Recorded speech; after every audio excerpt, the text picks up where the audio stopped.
Yo, yo, yo! What's going on, everybody?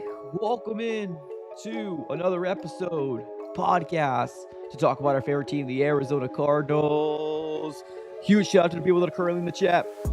We got Cards fan, Arturo, DDR, Michael, Jay, Miguel, Fausto. What's up, y'all? Appreciate you guys for being here. Hopefully, you guys are having a fantastic Tuesday morning. Smack up that like button, subscribe. Appreciate you for being here. Today we're going to be doing all things Arizona Cardinals, talking about some updates, as well as what Jonathan Gannon ended up having to say yesterday about being on the hot seat. And on top of that, if he feels like Michael Bidwell absolutely supports him. We got a lot to get to. Let's get started. All right, ladies and gentlemen, let's go and get started here. Like I said, shout out to the people that are currently in the chat right now. Thank you guys for being here. Smack the like button. Shout out here to sponsors of the Easy Sports Fan here on YouTube, none other than Sleeper. More on them a little later on, but we got a lot to talk about today. First things first, I want to go ahead and shine some light on a couple different injury news that we ended up hearing earlier this morning. If you guys did not hear, Emari Demercado, the Arizona Cardinals, I guess third down back, second string running back, wherever you want to call him, especially with all the injuries the Arizona Cardinals have sustained this year. It seems like per Adam Schefter, he is going to be missing some time and most likely will be out versus the Jacksonville Jaguars. This is the report that came out from Adam Schefter, and I believe it was already been like 3 or 4 hours since they actually released this, and they said this. Initial tests reveal that the Cardinals running back Emari Demercado suffered a high ankle sprain against the 49ers and is now unlikely to play Sunday versus the Jacksonville Jaguars per source. So, for what it's worth there, ladies and gentlemen, here we are, right? Here we are. It's one of those things that it's very, very another thing, right? Another injury concern, another I guess position that we're probably not going to fill. We're just going to ride out this next 7 games. We heard Jonathan Gannon speak a lot yesterday, primarily to the local radio station here. They have them on every Monday after every Sunday game. And of course, if it's on a Monday game, it's on a Tuesday. But every day after the game, there was some really good telling, I guess, questions being asked. They weren't answered truthfully, but I mean, at the end of the day, we have to kind of discuss to see what Jonathan Gann has to say. But it all kind of stems as to, does he feel like he's in the hot seat, and does he feel like he's being supported by the Arizona Cardinals owner and front office, Michael Bidwell and Monty Ossenfort. So, like I said, we want to get to a few different injury updates. Now, I don't know if you guys actually saw this, but the Rams are a part of our division. So, if you're like, why are we talking about the Rams? Well, they're a part of our division. And on top of that, they're signing a former Arizona Cardinal. If you guys do not know, yes, the Rams are they're signing a former Arizona Cardinal, former linebacker Jesse Luketa. It probably isn't a name that you guys know very much, especially of the guys that probably don't follow this team very, very often, but he was a Cardinal for a little bit, a few years.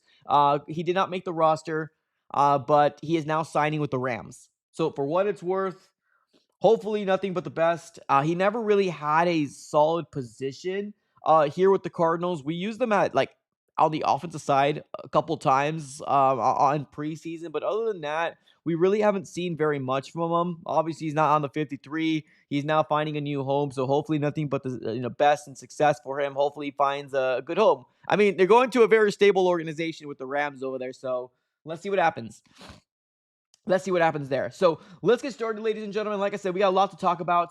Let's first start with the hot seat conversation that the media, which I'm not going to say they don't ask a lot of good questions, but I get it. At the end of the day, right, these media credentialed people, they have credentials, and I'm assuming, and I don't have any sources of saying this, but I'm assuming like they can't really ask very hard questions or questions that are like, you know, grilling these guys, whether it's Monty or any of these guys. So I understand that side of it all. And they got to protect their credentials. And on top of that, they're working for a big company that's, they're not the boss of what they do. So I get it at the end of the day. But very, very rarely, every once in a while, you'll see a good question being asked. And I want to go ahead and obviously shout out to the media reporter that ended up asking Jonathan Gannon yesterday about potentially being on the hot seat. Now, I did make it a short on my channel because I wanted to go ahead and discuss it on this live stream to kind of get your guys' gauge and your guys' opinions on how you felt like he answered this.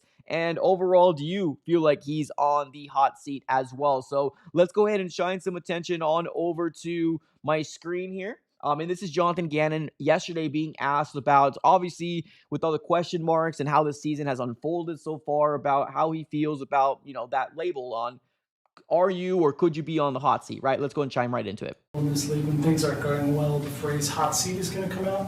I don't know if those things reach you, hearing it, seeing it, but how does it hit you if it does, your name associated with it? Yeah, not a controllable for me.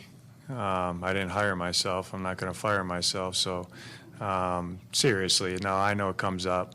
That's the business we're in. If you don't want to be in that business, we laugh, we joke, go work somewhere else. I'm going to control the controllables for myself. I come to work and do the best job that I can and try to get our team in position to win a game. In this league. All right. So, like I said, rare W, but this is definitely a very, very good question. Now, of course, I think he actually answered this very, very, very good, to be real with you. Like, he didn't sugarcoat it. He didn't have a snarky, oh, I'm not worried about that, right? Like, he was being genuine, honestly. And I've said this before. Whenever I talk about Jonathan Gannon as a person, I feel like he's an actual good person. And I've said that plenty of times. And it's the unfortunate nature of this, I guess, season and this business. It's a production-based business, right? Do I feel like he's a little goofy? Do I feel like he's a little odd, like a kind of a little goofball? Yeah, I do, but I think that's just his personality, right? The pew pew pew shots, explosives, right? That's just his personality. And on top of that, the fire in the gut, did you take the bus? All these different, sayings that we have from the Jonathan Gannon era. That's just who he is as a person. So I never once said, you know, the situation that I don't like about it. It's just he's not done the job that we thought he was going to do. Now, of course, you got Eagles fans, coming to the channel and coming to on every social media post and saying, "I told you so. Jonathan Gannon ain't him." Right? I told you that's the reason why we lost the Super Bowl, because Jonathan Gannon is terrible. I'm so glad you guys got this. So whoever is on the right side of the coin, all we need to do right now as Cardinal fans is try to figure out a way to see if there can be some sort of fix, or are the Cardinals going to ride this out one more year, right? And if here's the thing, hearing and not hearing, but seeing the history of what this organization has done, right? And they do a very, very good job to try to, what's the word? Like, try to do anything they can to save money, right? They're very frugal. The Bidwills aren't used, or they're not known for spending money if they don't have to. Obviously, on themselves, they'll spend some money, right? You want to get yourself a private jet, a second one, I'll do that, right? That's what the Bidwills do, right? But when it comes down to this team, do they allocate the amount of money or the resources to put this team in a position to win, right? And honestly, I think one of the few people, and I'm not gonna lie to you, I mean, I don't really listen to a lot of Cardinal podcasts out there, so I don't really know. Maybe you guys can tell me different, but I feel like I might have been one of the only ones that said, okay, well, you have this much money. Why aren't we spending any more, right? Like, the Cardinals at one point had $30 million in cap space, but of course, as the season goes on, that kind of changes with the amount of contracts that kind of take into place. But the Cardinals right now still have upwards of $10+ million to spend some sort of money to do something, right? And the Cardinals haven't done it. And that's with the whole Trey Benson injury. James Conner went down earlier in the season. And then on top of that, those cornerbacks that we ended up getting hurt as well, with obviously Sean Murphy-Bunting, our veteran, he ended up getting hurt. Starling Thomas V ended up getting hurt before the season started. And there was really no real move for the Cardinals to make some sort of move to say, okay, this is going to be our backup plan, right? Because although, yes, we got Will Johnson, yes, we got Max Melton. Max Melton is not really shaking out to be the best, if I can be real with you, as a second-round pick, and I still have faith in him to be that guy. I'm never expecting him to be a lockdown corner, but I feel like if there's any big play on Sundays, Thursdays, and Mondays, the guy that's covering that wide receiver that just got that big chunk play usually is uh, um, it's Max Melton following suit right behind him, right? So, and then on top of that, Will Johnson. Will Johnson can't stay healthy right now, unfortunately. And that's why everybody's saying to themselves, oh, that's probably why he slipped, right? That's why he slipped. But one thing that I have noticed that Jonathan Gannon actually said in this clip is that he's just going to control the controllables, right? What he can control is coming to his job day in and day out and try to get better, 1% better each day, right? That's all he's trying to control right now. But honestly, if you look at his eyes, man, it doesn't really even seem like he's got that fight or that desire anymore. You're a 3-7 team. You're 0-4 in the division. I think right now what the Cardinals are trying to do with 7 games left, they're mathematically trying to say, okay, well, we're not out yet, right? Because if the Cardinals go on a 7-game winning streak, they could potentially be 10-7, right? That's the realistic nature of the Sens right now. Why didn't Jonathan Gannon get fired on Monday? Why didn't Petzing get fired? Because mathematically, we're not out yet. Believe it or not, although the season's going to SHIT and most likely already went to SHIT after the Titans game, it's the unfortunate nature of where we are at right now. I don't think Gannon is safe. I think this is a very valid question that was asked to Jonathan Gannon because I really wanted to get a sincere answer from him. And I honestly think this is a very sincere answer from Jonathan Gannon. Like, he's going to control what he can control. He didn't hire him, and he's not going to be the one to fire himself as well. Right now, he's got a job, and his job is to win games in the NFL. It hasn't really worked that way in 2025, but 2026, that's going to be the big question mark out there, right? Will the Arizona Cardinals make a move if needed? That's the big question. Is Michael Bidwell willing to take another quote unquote hit with another quote unquote miss of a head coach that he hired, right? And on top of that, Monty Ossenfort. I know that he gets a lot of glazing. He gets a lot of praises for what he does. I'm going to be real with you, ladies and gentlemen. I'm not the biggest fan of Monty Ossenfort. I'm really not. He's done some good things here and there. I don't think he's been horrendous, but I also don't think he's been great or even good. I think he's been meh. I think he's been, I mean, you did a couple things here and there. I mean, if we want to kind of take away 2023 because you were just hired, I guess we'll, whatever. But like every guy you got in free agency, with the exception of one in 2024, has been absolute buns. Like, hasn't been good at all. And a lot of these third round picks that you had in 2024 as well, your 4 third round picks, a lot of those guys haven't really worked out for the Cardinals as well. And those are premium picks that you got to make sure that you hit to make sure you have a stable, I guess, depth within this Arizona Cardinals organization. And unfortunately, Monty Ossenfort hasn't been able to do that. So I'm one of the very few, I feel like, that are kind of everybody is to blame as to why we are currently here right now. Now, injuries, yeah, injuries play a part into the season as well. We are dealing with a lot of injuries, but this has gone downhill before the injuries. Let's be real here. This has gone downhill before the injuries have completely piled up on this Cardinals organization. Do I see Bidwell using that as a scapegoat to say, oh, well, everybody was injured, we're going to run it back one more time? Maybe. Knowing who our owner is, maybe, right? Maybe. But it does take a very, very strong end to this season, right? A very strong end to this season for the Arizona Cardinals to say, okay, are you either in this regime or you're not? Like, that's the unfortunate nature of the circumstance. We can talk up and down saying they should get fired. I don't think he should be the head coach of the Cardinals in 2026, personally. But that's my opinion, right? I don't think he's done enough to stay in the NFC West, especially when you're looking at Mike McDonald over there in year 2 and is already trending to get 2 winning seasons under his belt. Well, we're struggling to even get 1 winning season. He's not a good enough coach to me to be in the NFC West. So that's my opinion. But at the end of the day, it's not going to be my decision. It's going to be Michael Bidwell's. Is he willing to eat another contract that he signed on a coach that potentially he's paying on the other coaches as well for extending them, and a potential general manager that he's extending, that he extended on him as well? So it's a lot of question marks out there. There really is. One other thing I also want to go ahead and shine some light on as well. Now, shout out here to Arizona Sports for asking this question. And I've read the comments on here already. There are some people saying, oh, that's such a dumb question. I don't think it's a dumb question at all. I think it's a very, very valid question, and shout out to John Gambadoro for obviously keeping it real in the Valley. He's been keeping it real as much as I've been watching this show. John Gambadoro and the Burns and Gambo show ended up asking Jonathan Gannon, does he feel supported? Does he feel like Monty Ossenford and Michael Bidwell have provided him enough to succeed at his job? And this is what Jonathan Gannon had to say about that. Now, this response, I have a little bit more of a reaction on this response compared to the media one, because honestly, I will give credit to Jonathan Gannon for responding the way that he did. Control his controllables.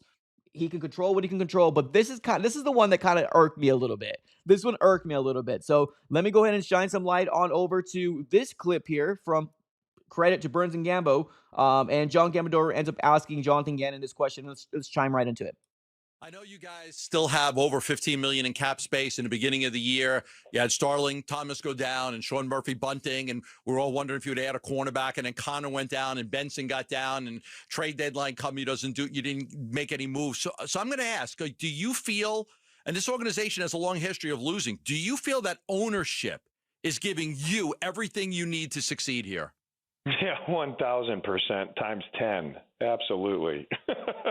I mean, yeah, that's why I said I forget last week or something. I said that, yeah, I mean, like I'm in a dream job with our owner and our management, everything like that. Full support, full behind us. Do what you need to do. Michael's been fantastic. So there is a response. He says 1,000% times 10. That if he feels supported, or if he feels like Michael Bidwell and Monty Ossenfort has given him that support to succeed in the NFL. Now, you can take this a couple different directions, right? You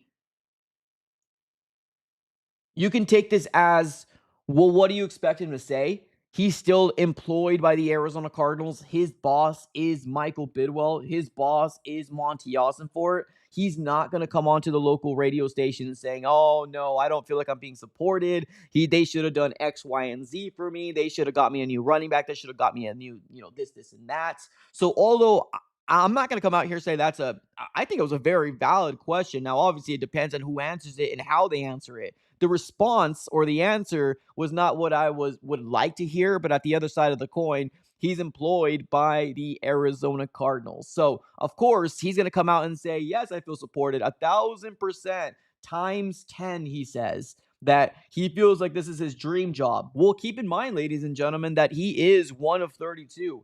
A lot of people would be dying for this position in the NFL because you're getting paid millions of dollars to be a head coach of an organization in the NFL. And there's a lot of people in this world that will never even touch that amount of money that he's getting paid. So, of course, it's his dream job, 100%. But to me, looking from the outside in, from a guy that has no skin in the game, the guy that's not credentialed or that has to be careful with the words that he's saying, I don't think that he was given the appropriate amount of help to make this injuries that we had to overcome those injuries. Now, if you're going to sit here and ask me, well, then why do you want to fire him, right? Then why do you want to, let him go if you don't feel like Monty Ossenfort did that? Well, let me respond to that. Jonathan Gannon in the NFC West, of what we've seen so far, he's not a good enough coach to be in this NFC West. He's just not. He's not better than Mike McDonald. He's not better than Kyle Shanahan. He's not better than Sean McVay. He's not. So in order for you to get a guy and a head coach to stay within this division, you need to have a top tier head coach, at least be somewhere within that range. He's so far beyond that range that I'm looking for the future. This goes beyond just this year, right? My response to, did Monty Ossenfort put him in a good position to have the best roster, to get depth? I don't think he did. So that's why I do put blame at Monty as well. But this goes beyond this year. Jonathan Gannon has gotten 3 wins in the NFC West in 3 years. 3 wins. That's it. 3 wins. And they've come from 2 last year versus the San Francisco 49ers, and then 1 win against Sean McVay in the earlier part of the season last year as well. Other than that, in his first year, he got swept. And in this year, in 2025, he's training to get swept as well, right? Because yes, players matter, scheme matters, game plan matters, but also coaching. Coaching matters. Coaching is a big, big deal. If you get out coached, you will lose a game, especially if it's a one possession game. So Jonathan Gannon, I don't think has got the capability to stay within his NFC West. He's not top tier head coach. And if you're in this division, you gotta roll with the big dogs. You have to. You got to split with them here and there. You got to sweep them here and there. And he did Kyle Shanahan, but the 49ers last year, they did play Josh Dobbs at the end of the year. So I guess if you want to take that sweep out how you want to take it, then that's fine. But he's just not. But going back to Monty Ossenfort did not provide us with a new running back. He saw James Conner go down. He saw Trey Benson go down, especially with all the noise about you should have got Cam Scatterbo, right? Now, yes, Cam Scatterbo got hurt, but with what he was doing before, people really see him as a potential franchise running back and a young guy that has a spark plug in an offense. So all those ASU fans were saying, I told you should have gone after him. The Arizona Cardinals did not do anything at the running back position when James Conner went down and Trey Benson landed himself on the IR. He did nothing. He said, I love Amari DiMercado. He said, I love Michael Carter. He said, I love Bam Knight. That's what Monty Ossenfort said. And even with the whole cornerback situation as well, when we lost Sean Murphy-Bunting before the season started, when we lost Starling Thomas V, the Arizona Cardinals said, we're going to be rolling with all these young guys that we have to help to develop, which is fine, but also a good general manager helps to bring depth and helps to bring a veteran leadership with guys that are out there that potentially want to get signed. And Monty Ossenfort didn't do that. Monty Ossenfort said, it's okay. I love Amari. I love what he does. And here's the nature of the beast right now. We're going into Jacksonville with two running backs, and both of them potential practice squad guys with Bam Knight as well as Michael Carter. That's what we're going to be rolling with because Amari DiMercado, per the report we saw this morning, most likely will be missing this game per source.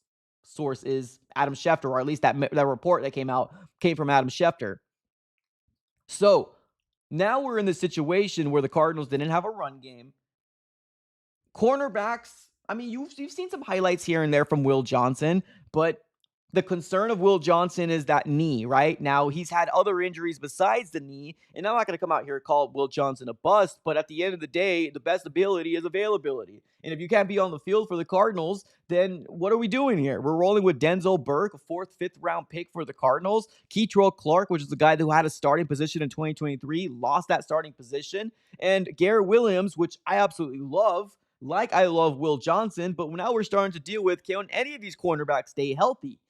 Right? Can any of these cornerbacks stay healthy for the Arizona Cardinals? So I don't feel like Monty Ossenfort. Now, that's only based on my opinion. Like I said, I got no skin in the game. I'm not media credential. I could say whatever the heck I want. This is my show.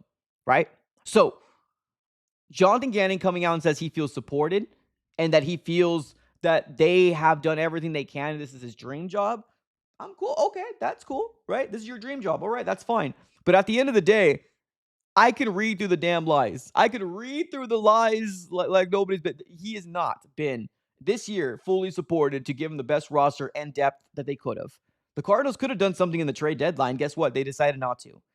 Right? The Cardinals could have done something else with the $30 million in cap space we had heading into the season. And now what? $15-16 million they have in open cap right now, and they're still not doing anything. They're sitting on their hands and they're refusing to do anything. So it's a very, very interesting situation that we're finding ourselves in because although I think the Arizona Cardinals should be smart or would be smart if they actually made some changes in the offseason, I don't really know what the right headspace or the right mindset of what Michael Bidwell is actually thinking right now. Because when I heard that Michael Bidwell came out and told Jonathan Gannon after they got shellacked 2 games in a row by division opponents, Michael Bidwell spoke to Jonathan Gannon and he got shellacked after that. And he told him, get off the mat. We're playing our brand of ball. Like that means anything? What does that mean? Our brand of ball means what? 3-13 in the division, a losing record. The Arizona Cardinals have never had a win. What's our brand of ball? What does that even mean? Play with third string guys, play with the guy with one leg. Look, what are we talking about here? What's our, like, how clueless are you? Now, is that his attempt to go out here and say you got 7 games left to keep your job? Maybe. We don't know, right? All we can do right now is speculate. but the audacity to come out and said, "Oh, here we go, get off the mat. Let's play our style. Oh, our brand of ball is a losing brand of ball. That's what we're gonna do for the rest of the season." Okay, all right. I see you, Michael Bidwell. I see you.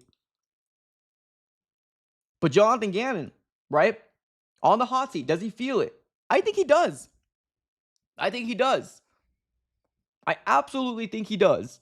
Because you also got to keep in mind as well that although we fans would love to see Jonathan Gannon throw Michael Bidwell under the bus, right? We would love to hear that he wishes Monty and Michael Bidwell did more for him. You also got to keep in mind that if Jonathan Gannon is let go at the end of the year, he's looking for a new job for security for his family. We ain't gonna pay for his house. We ain't gonna pay for his bills, right? He's looking out for the livelihood of trying to stay within the NFL. And guess what? He's not gonna be known for a guy that throws owners or general managers under the bus.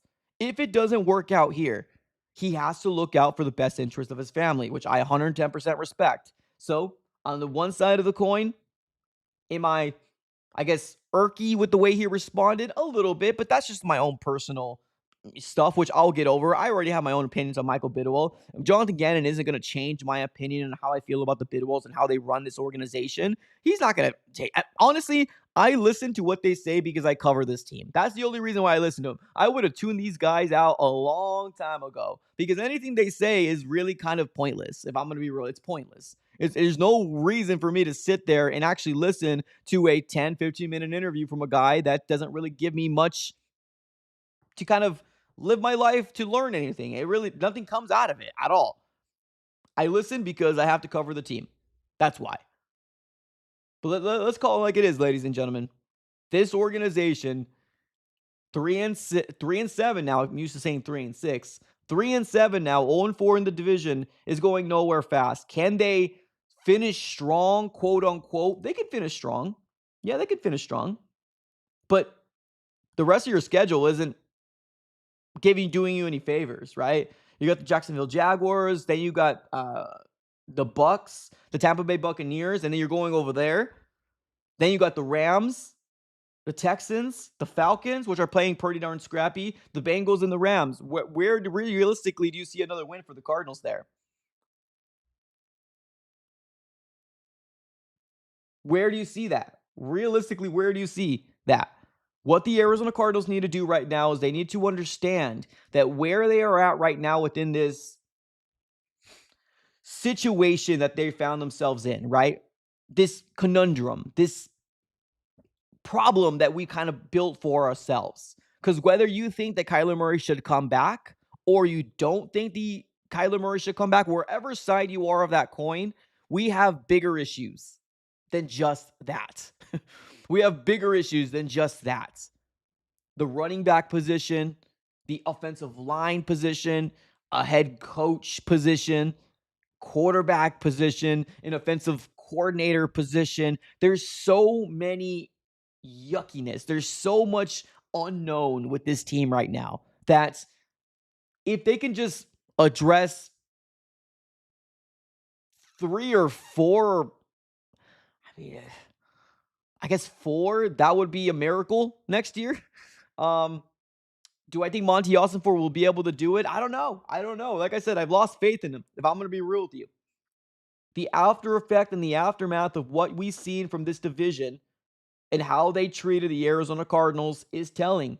You are not going to be able to stay in this division with this current coaching staff. You can't. You will get outcoached. You will get beat down. You will get dragged through the mud because this head coaching staff is not good enough. They're not good enough to hang with the big dogs.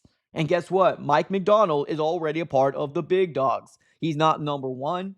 No, I would probably put Sean McVay up there. At one point, it was Kyle Shanahan. Now it's Sean McVay, Kyle Shanahan, Mike McDonald, and then we are somewhere down, deep down in the basements is where the Arizona Cardinals are at in terms of ranking head coaches. It's the realistic nature of the beast. I've seen somebody out there saying the Cardinals need to continue with Kyler Murray. You have Kyler Murray. You're only delaying the inevitable. Let's be real. You're only delaying the inevitable. Because guess what? Kyler Murray is also one of those guys that he's just good enough to not be good enough.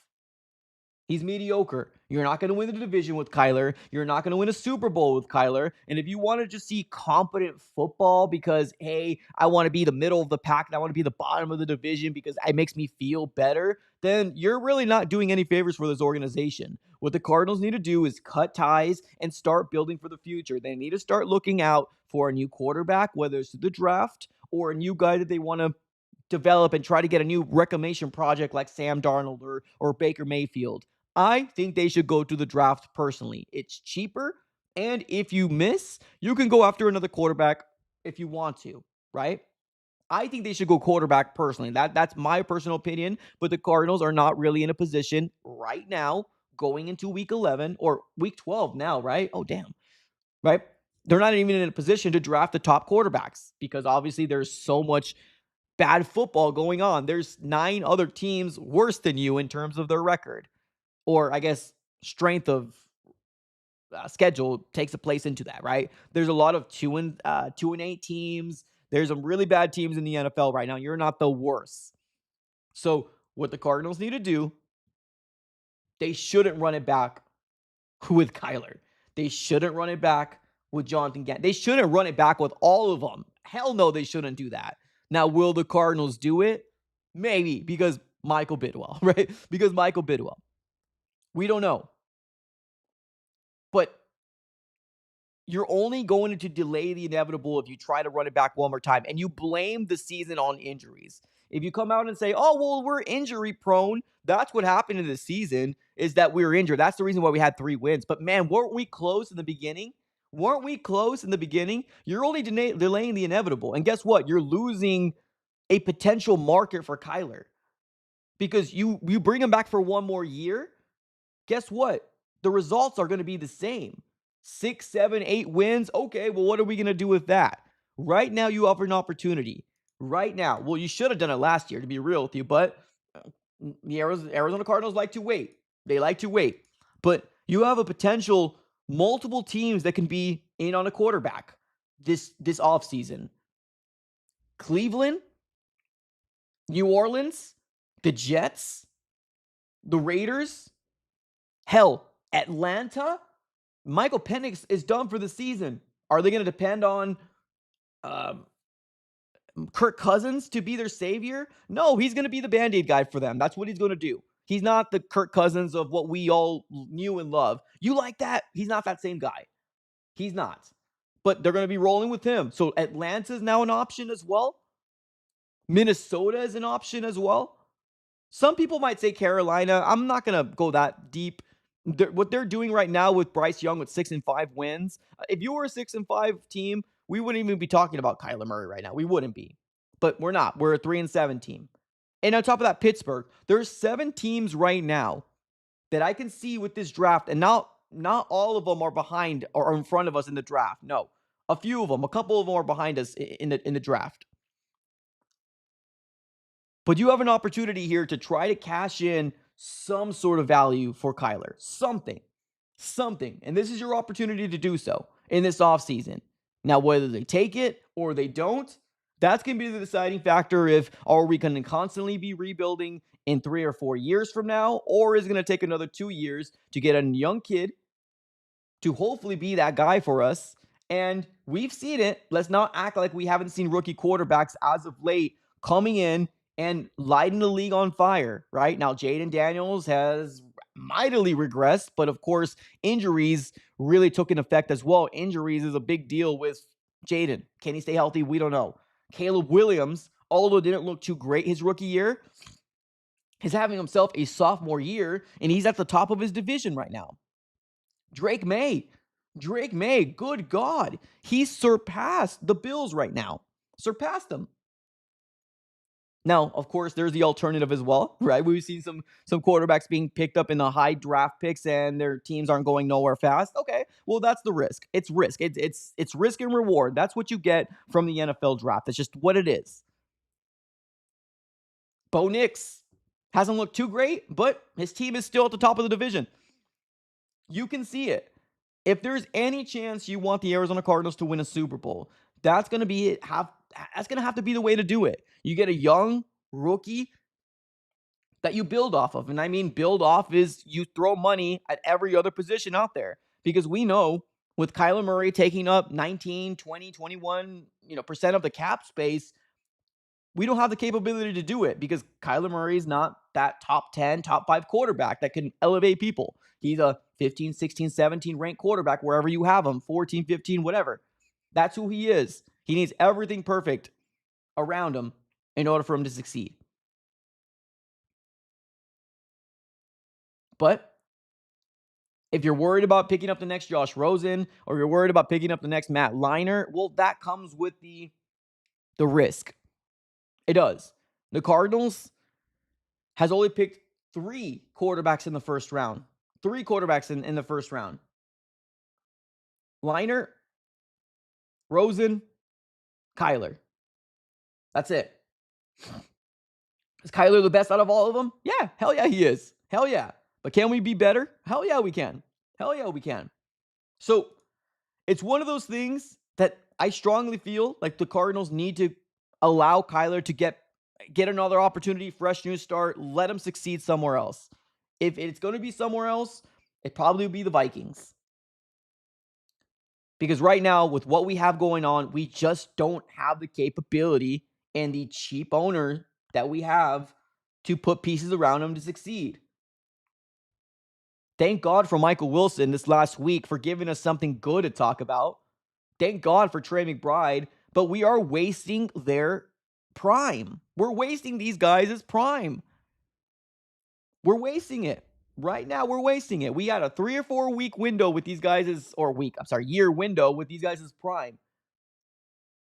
Get a young kid in here that you have all the full faith in the world that he can stay in the pocket, deliver the ball, and let's see if we can build around him. That's the way I like to look at it. But like I said, I've been wrong a time. Let me know what your guys' overall thoughts. Let me give a real quick shout out here to the sponsors of the AZ Sports Fan here on YouTube, the guys that are keeping the lights on. That's going to be none other than Sleeper. The NFL season is here, which means you now have a chance to 100 times your cash on daily fantasy football. Pick on stats for stars like touchdowns, passing yards, and receiving yards, and fantasy points and more for up to 100 times the payout on Sleeper. Get your picks right, and you can win big. Use promo code AZSF, and you get up to a $100 deposit match on your first initial deposit. Terms and conditions apply. Everything will be in the description below of the video. And on top of that, you will also be getting a free $20 entry. Just like that, no deposit needed if you use my promo code AZSF. Make sure you check them out. Proud sponsors of the AZ Sports Fan throughout the entirety of the 2025 season. Make sure you check out Sleeper. All right, ladies and gentlemen, let's keep the conversation going. Let's go and take it to the comments. You guys are firing it in there, so I appreciate you guys for being here. We got my guy RC3 always coming in here with some love. Appreciate you, RC3. He's saying this. You have one true quarterback and 2 QBs, but release everything on the O-line and trade for a free agent for some. Look how many sacks a quarterback takes with us. I don't exactly know what. So you have one true quarterback and 2. So you're saying you have one true quarterback and 2 quarterbacks, but release everything on the O-line. Oh, yeah. Well, we need to get an offensive lineman if that's what you're saying. How many sacks? Oh, yeah. Pressure is crazy. Yeah. Offensive line is definitely something that we need to absolutely focus on for sure. Now, whether it's a second round pick, first round pick, it really just depends on what happens in this, in this offseason for the Cardinals. How they decide to do it, we'll see. Cards fan in the chat says Ty Simpson, man, I'm telling you. I like Ty Simpson. I really do.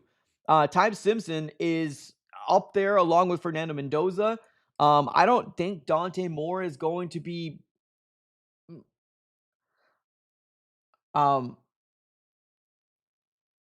sorry, 1 second. Okay, sorry, I thought I saw something. Never mind. So yeah. Fernando Mendoza as well as Ty Simpson are my top quarterbacks right now. Dante Moore, I feel like maybe needs a little bit more, I guess, polishing, but he might go back to school. I think he might go back to school. At least that's what the current reports are saying, which it's so crazy because you're seeing a lot of quarterbacks that should have been first rounders, like Cade Klubnik, as well as Garrett Nussmeier, right, from LSU. All these guys were first round talented guys. before the season started, and they have taken a nosedive. Like, they are not first round talent guys anymore. So we'll see. We'll see how it all shakes out. But this quarterback class isn't quote unquote seen as the best quarterback class. And I get it, right? At the end of the day, I get it. But neither was the Patrick Mahomes. The Patrick Mahomes draft class wasn't seen to be a great quarterback class as well. And they got their franchise quarterback in Patrick Mahomes. And guess what? 3 Super Bowls. I would take 3 Super Bowls right now and be 5-5. I would take 3 Super Bowls and right now be 5-5 in the trajectory of my organization. Hey, sometimes in greatness you see the greats go up and then fall, right? Is that what we're seeing with Patrick Mahomes? I don't know. But truth of the nature, when you pay somebody that much money, there's a lot less money that's allocated to the rest of the team. That's why you got to hit those draft picks. That's why it's very, very important to hit those draft picks. So here we are. Let's keep it with the chat. Chill Peasy says Sam Levitt is going to test the transfer portal. You know, I saw that online. If you guys are ASU fans, I did see that. But then I also did see somebody coming out and saying that that's not true, that he's still deciding. Now, whether that is a cover up to say, hey, I don't want that information to come out yet, right? We're going to wait till the end of the season. There might be some validity to that. There might be something that says, hey, they're trying to cover it up. But I did also see on the other side of the coin where somebody came out and said, oh, that's not true. He's still deciding. Well, still deciding, and you're going to hit the transfer portal. Most likely, you're probably going to hit the transfer portal, and you're just not trying to give the information out yet, right? That's usually the way I like to see it. But at the end of the day, we'll see. We'll see what happens. But yeah, Sam Levitt at one point was really, really excited about Sam Levitt, but he might find his way to a different college team, which it'll help him out. He's done for the season for ASU. He's looked really, really good, but he's really young. I believe he's 20 or 21 right now. He's really, really young. So maybe a little bit more polishing for him. The Carolina Crone says, you're talking about one draft. Are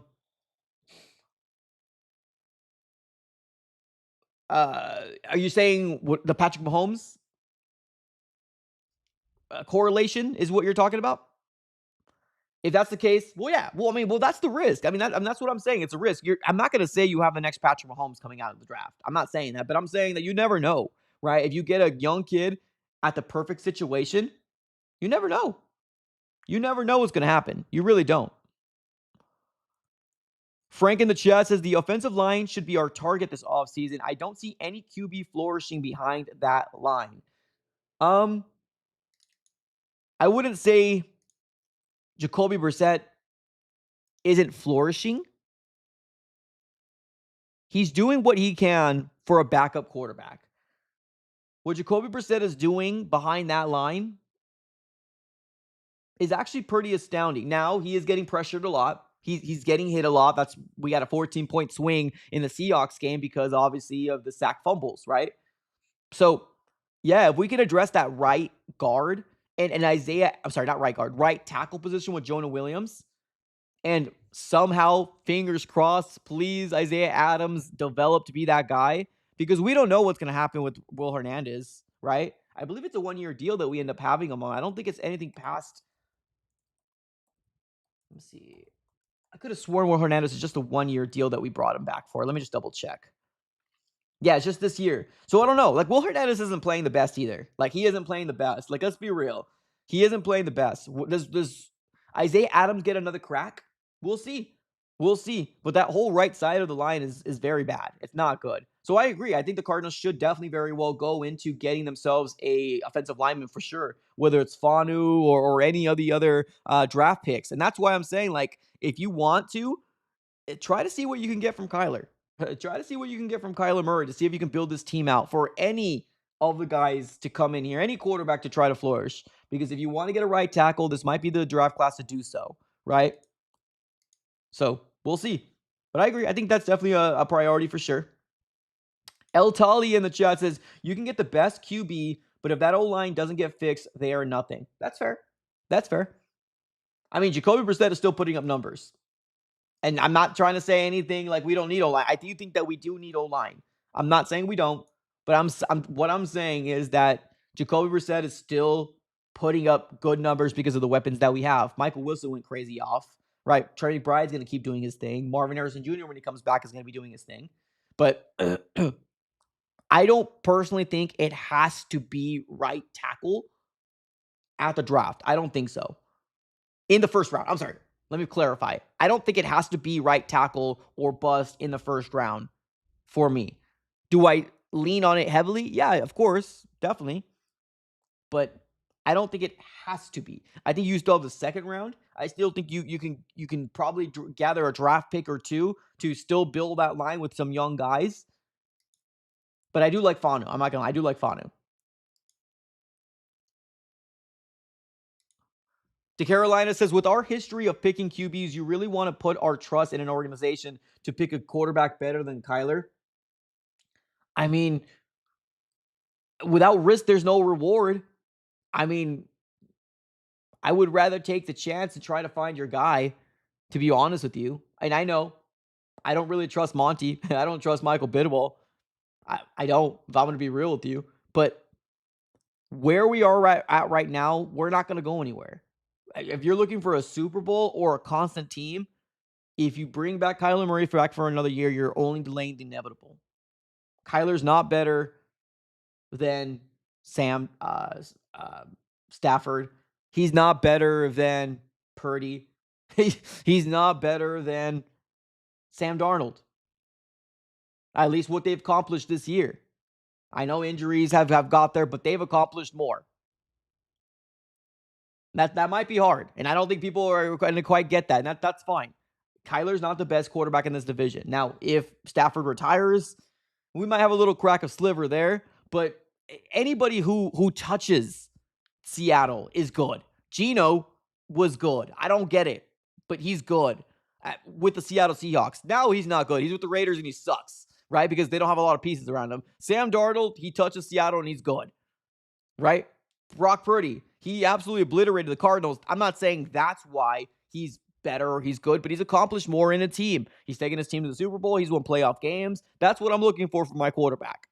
That's what I'm looking for from my quarterback. So, yes, I agree. Do I not trust this organization to pick the quarterback better than Kyler? But, I mean, you're paying him to be a top 10 quarterback, and guess what? He's not. He's not. So, I see the concern, but no risk, there's no reward. Here we go. Super chat. First super chat of the day. The Carolina Crone coming up with the $5 banger. What's up, man? Appreciate you. If you guys are actually here, do me a huge favor. We got 70 of you guys watching. Smack the like button if you can do me that favor. Appreciate you guys for being here. Let's keep the conversation going. Smack the like button. We got the Carolina Crone coming up with the $5 donation. Says, don't fix that O-line. We'll have another Andrew Luck situation on our hands. I mean, you're not wrong. You're not wrong. I mean, but let me ask you this. Can you only get offensive linemen through the first round of the draft? Let me ask you that. Can you only get offensive linemen in the first round of the draft? Let me ask that. Everybody in the chat. Can you only get offensive linemen in the first round of the draft?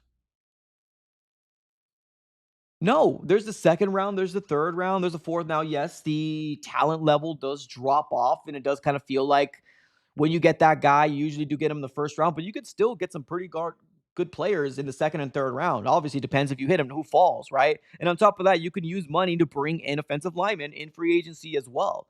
There's some potential free agent guys that are going to be out on the market that the Cardinals could potentially go for.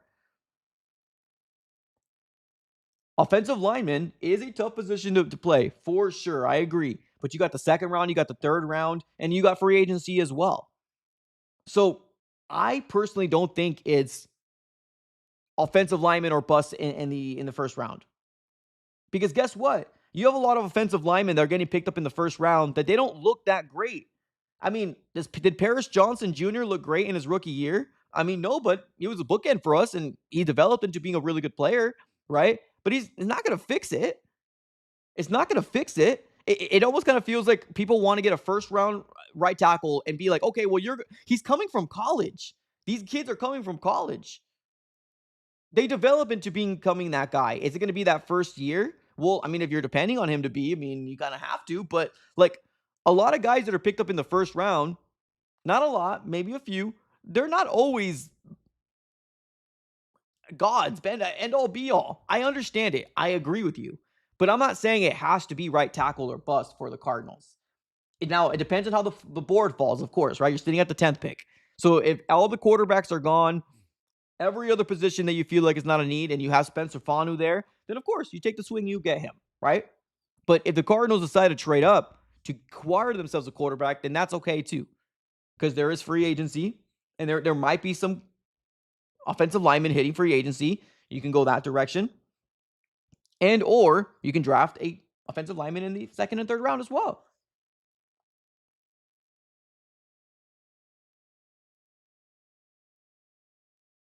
QBs will be coming from the yeah, well, but that's what it is though. That's everybody, right? That's everybody.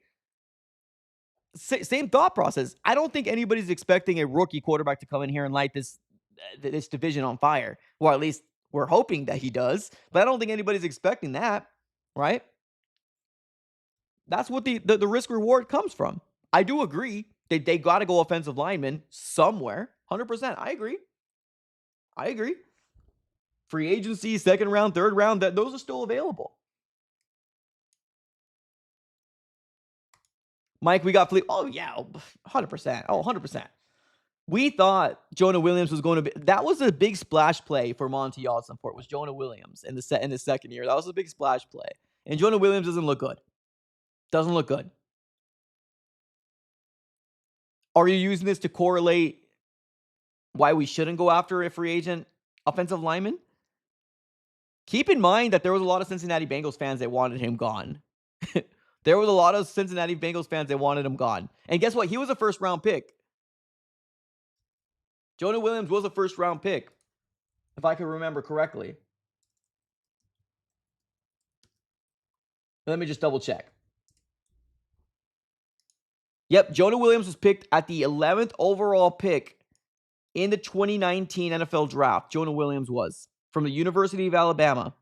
The 11th pick in the 2019 NFL Draft.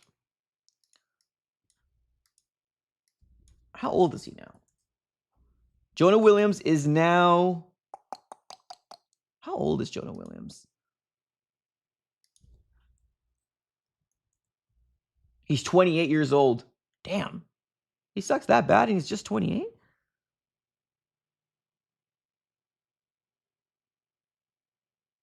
I thought he was a lot older than that. Yeah, he's 20 years old. Sheesh. Yeah, damn, he sucks. Michael in the chat saying, why AZ drafts players, then moves them to spots they don't normally play? If you want a right tackle, draft a right tackle. Stop. Yeah, I agree. 100% agree. Because we always feel like we're the smartest organization out there. That's why, unfortunately. Intercepting fist. Saying this. Cardinals need a new running back too. Yep. And a running back as well. Draft an edge or a right tackle. Guess what? There was that too. Edge. Right? BJ Ojolari came back. I mean, he got a sack on a 2-point conversion. That was cool to see. But I don't think it tallies as a sack because it's a 2-point conversion. But hopefully you see a little bit more from that. Is Darius the next Robert Kimdichie? Ooh. Let's give Darius a little bit more, but it's kind of trending that way, unfortunately. JG is sitting comfortably with no worries. I don't know. I see a little sweat drop. Of course, you have 7 games left, right? You're not out of it right now. Would the Arizona Cardinals decide? Will the Arizona Cardinals decide to, what am I trying to say? Like,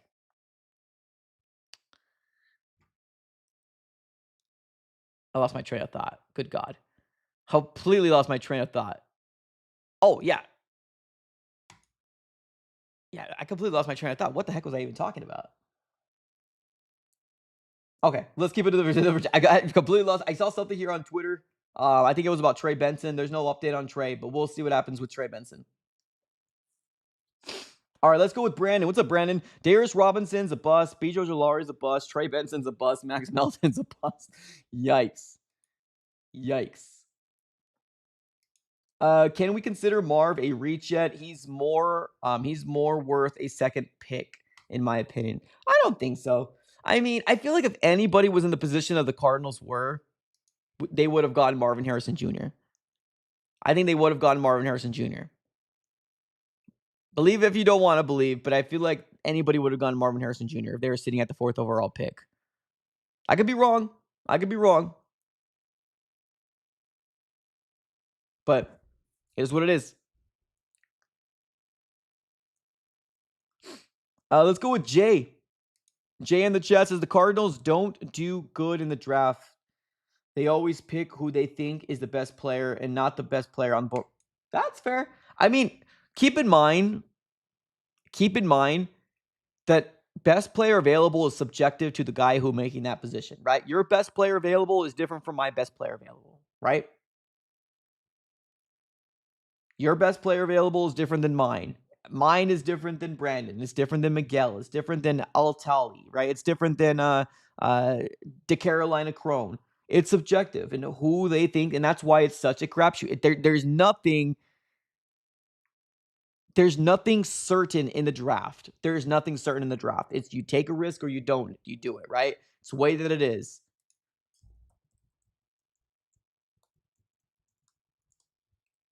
All I know right now is that James Pierce Jr.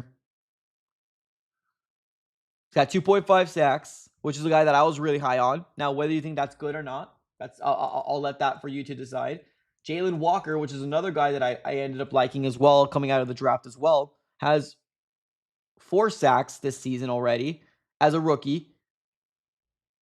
And then we got Walter Nolan with 1 sack, but is looking very, very good, right? Who's to say who's the best player available at that 16th overall pick? Well, Monty's the one who makes the decision. So it's subjective. It is. It's subjective at the end of the day. JG makes me miss Cliff. That's funny. I don't blame you for saying that though. Can we just fast forward to the draft already? Yeah, I agree, man. I agree. This is one of those things where unfortunately we're sitting in April. What the heck? Right now we're sitting in November. We probably got people looking at the calendar saying, what the heck is this guy talking about? Right now, unfortunately, we're sitting on November the 18th of 2025. You got 7 games left, and I don't realistically see another win for this team, with maybe the exception of the Falcons, but we'll see how that goes. But these are the bumps and bruises, right? This is what we have to go through when, unfortunately, a season goes upside down really quickly, right? So here we are. So our major changes happening for the Cardinals. Unfortunately, we might have to wait a few more weeks, if not at Black Monday at the end of the NFL season, because as of right now, we're just kind of kicking the can. But at the other side of the coin, you kind of want to lose to get yourself a quarterback if there is one that they really like. Let's take a couple more chats and then we'll be closing up shop. Miguel in the chat says, why didn't we use Michael Wilson the whole freaking... I agree, dude. I agree. I said this a little yesterday. Unfortunately, I feel like with the Arizona Cardinals, they have like... I don't know how to even describe it. Like, they can't focus on multiple things at once. They can't. Like, the big problem was get Marvin Harrison Jr. involved in this offense. Okay, well, we force-fed Marvin, but everybody else was starved for any attention. George, Wilson. It's like this organization cannot seem to fix multiple things at once. It's like baby steps with this organization. It's kind of unfortunate. It really is. But I agree. I don't get it. Michael Wilson has been getting a real bad rep for a very long time because he's not a focal point, because he's not a first-round pick, because he's not a guy that was seen like a high talented guy coming out of Stanford, right? But we just saw that if given the opportunity, he could be a good player. Just give him the opportunity. I don't know why we can't do everything at once. I don't know. Don't ask me. I don't know. But here we go. Oh, another super chat coming our way. We got Roger. Roger, what's up, man? Appreciate you guys for being here. Appreciate you for being here. Roger says this, Mike, you can't be in draft season yet. We're already there, man. We're already there. There's really nothing to look forward to right now. There really isn't. You tell me where there's a win here, Roger. You tell me where there's a win. Next, we got the Jaguars, which they have a really good defense. We got the Jaguars next, and then on top of that, they obliterated the Chargers. So we got the Jaguars next. We got the Bucks. We got the Rams. We got the Texans. We got the Falcons. We got the Bengals, and then we got the Rams. If somehow Joe Burrow doesn't come back at the end, maybe we have a chance with the Bengals. But out of those 7 games, where do you see a win there? Where do you see a win? Keep in mind, our organizations have not given us the we don't have the organization that gives us hope that we're going to be able to get it right. We're not the Rams. We're not the Seahawks. We're not those organizations that give us hope to believe that they can actually get things right. We're the Arizona Cardinals, unfortunately. And yes, yeah, Roger's Roger's a good dude though. I ended up meeting Roger in the NFC West roundtable event. Cool guy, man. Cool dude. So Roger's a good dude. But yeah, I don't realistically see another one, man. I don't see another win. So yeah, we are definitely, unfortunately, in draft season already. We're there already, unfortunately. Let's read one more chat, and then we'll close up shop here. Falcons are the only shot, but Cousins beat us last time he played us. I think we split with everyone. You think the Cardinals get one from the Rams? Really? Huh. You think the Cardinals will get one from the Rams? Well, here's the thing. If the Rams don't need a win at the end of the game, like they're already trending to get double-digit wins. Like they're trending. So if they don't need this January 4th game, they probably couldn't sit them against the Cardinals. They probably can. So you might be right. You might be right. I appreciate you, Roger. Thanks for being here. All right. Ladies and gentlemen, we're going to be closing up shop right here. I want to thank every single person on here that smacked the like button, that subscribed, that sent in a super chat. Appreciate you guys for being here. We'll be closing up shop right here. I hope we get some sort of news to give us something to talk about, but unfortunately, the 2025 season has been this. Talking about injuries and to see who's going to be available for the following week. We got the Jaguars coming into the State Farm Stadium. Let's see what happens there. But ladies and gentlemen, let's close up shop. Have a great rest of your day. You guys are all amazing. See you at the NFC West Roundtable if you guys are a fan of it. Tuesday, 9 p.m. Eastern. Later, guys. See you then.